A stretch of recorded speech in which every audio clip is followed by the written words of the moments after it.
धोनी के करियर की सबसे बड़ी डिबेट, 3 दिन तक माही को क्यों किया गया टारगेट। सामने आ गई सीएसके के ड्रेसिंग रूम की बात, धोनी ने मैच के बाद क्यों नहीं मिलाया हाथ। खुद कोच ने आकर स्टोरी सुना दी, धोनी को ट्रोल करने वाले मांगेंगे माफी। सच बोलने के लिए निशाने पर माइकल वॉन और हर्षा भोगले, धोनी के खिलाफ ट्रेंड क्यों चले, पीठ पर क्यों रखा था हाथ, ऋतुराज से क्या बोलकर लौटे थे माही।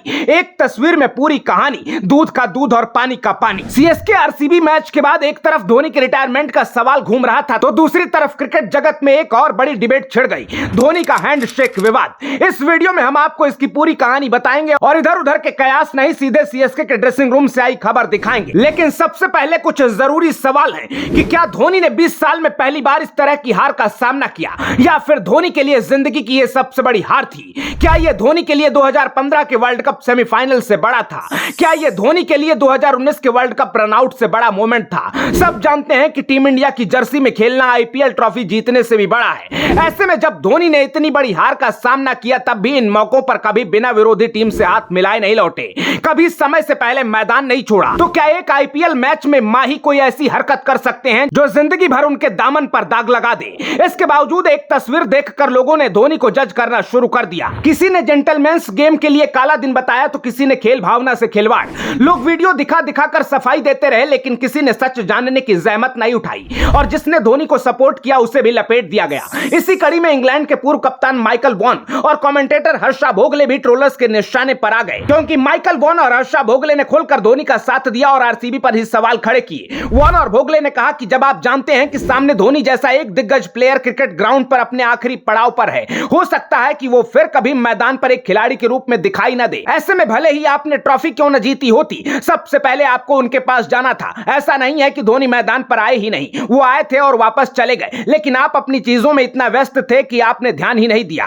और फिर इसके बाद जो लोग धोनी पर सवाल उठा रहे हैं, वो एक तरह की मूर्खता ही है, क्योंकि अगर धोनी को हाथ नहीं मिलाना होता तो वो मैदान पर क्यों आते। चेन्नई की टीम में वो सबसे पहले सबसे आगे खड़े थे, लेकिन कोहली हो या कप्तान फाफ डुप्लेसी, किसी ने धोनी की तरफ देखा तक नहीं। इस मैच में आरसीबी को अग्रेशन दिखाना छोड़िए, धोनी का विकेट भी सेलिब्रेट नहीं करना था, लेकिन बेंगलोर की टीम जेंटलमैन वाला एटीट्यूड नहीं दिखा पाई। इसी तरह कई और दिग्गजों ने धोनी का बचाव किया है, क्योंकि किसी को भी भरोसा नहीं है कि धोनी सिर्फ और सिर्फ इसलिए विरोधी टीम से हाथ नहीं मिलाएंगे क्योंकि उनकी टीम मैच हार गई। क्योंकि धोनी ने इतने सालों तक भरोसा ही कमाया है, चाहे वो अपने खेल से हो या फिर अपने सुपर कूल एटीट्यूड से। इस बार भी धोनी अपनी जगह बिल्कुल सही साबित हुए हैं, क्योंकि वो ड्रेसिंग रूम में लौटे नहीं, उनको लौटना पड़ा। दरअसल सीएसके कैंप से एक सपोर्ट स्टाफ ने बताया कि धोनी पहले ही ड्रेसिंग रूम में जाना चाहते थे, लेकिन मैच फंसा हुआ था, तो टीम का हौसला बनाए रखने के लिए आखिरी बॉल तक इंतजार करते रहे। इसके बाद धोनी की मैदान पर जाने की हिम्मत नहीं थी, फिर भी सबको लीड करते हुए आधी दूर तक गए, लेकिन तभी धोनी को पीठ में ऐसा दर्द महसूस हुआ कि मैदान पर खड़ा होना मुश्किल हो गया। इसके बाद उन्होंने टीम के 2 खिलाड़ियों से कहा कि वो लोग वेट करें और हाथ मिला लें, लेकिन उन्हें वापस जाना होगा। धोनी इतना बोलकर वापस लौटे और पीछे से आ रहे आरसीबी के सपोर्ट स्टाफ से हाथ मिलाते हुए तेजी से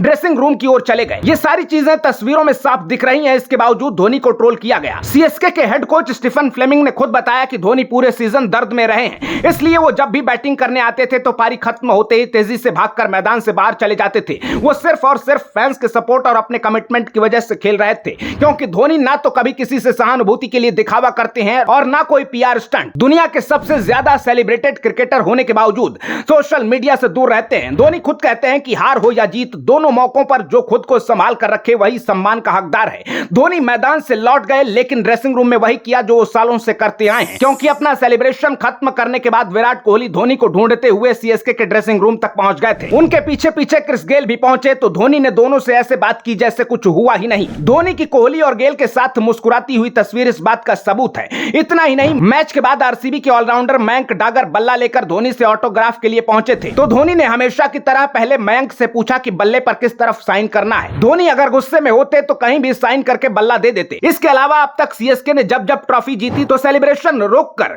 धोनी पहले हारने वाली टीम के खिलाड़ियों और उसके कप्तान से मिले। इस बार भी पूरे सीजन मैच हारे हों या जीते हों, मैच के बाद सामने वाली टीम के युवा खिलाड़ी उनके आसपास घेरा बनाकर खड़े हो जाते थे और धोनी के अनुभव से कुछ सीखने की कोशिश करते थे। इतना सब होने के बाद भी धोनी पर सवाल उठाना किसी भी रूप से सही नहीं हो सकता। ऐसे में इस पूरे हैंडशेक विवाद पर आप क्या कहेंगे, कमेंट बॉक्स में जरूर बताइएगा। और माही के लिए इस वीडियो को शेयर करना बिल्कुल ना भूलिएगा। अपना ख्याल रखिए, आते रहिए। जय हिंद।